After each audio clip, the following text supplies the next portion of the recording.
बना लिया बना।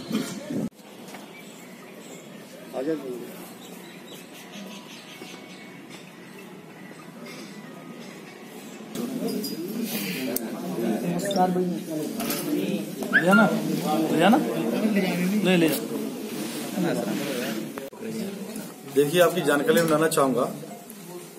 COCT 1 हिंदू सिद्धार्थ, SHO कुतुबशेर मोनिंदर सिंह और अभिसूचना विंग के प्रभारी जरार हुसैन के नेतृत्व में ये 5 बदमाश पकड़े गए हैं, जो थाना कुतुबशेर के 4 बदमाश हैं, आबाद, सलमान और फरमान और हसीन, और एक सिकंदर बदमाश है, ये कोतवाली नगर का रहने वाला है। 5 बदमाश कुल मिलाकर गिरफ्तार किए गए हैं।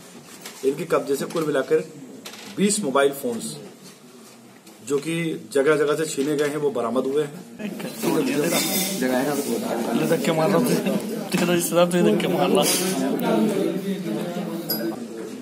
पूरे इलाके में घूमते हैं और जो भी मोबाइल यूज कर रहा हो उसका मोबाइल छीन करके भाग जा रहे थे। अभी टोटल मिलाकर के 4 मुकदमे में कनेक्ट हुए हैं। बाकी मोबाइल्स की IMEI रन करके बाकी का तस्दीक करके देखा जाएगा कहाँ से मोबाइल छीने गए हैं और उनको भी कनेक्ट किया जाएगा।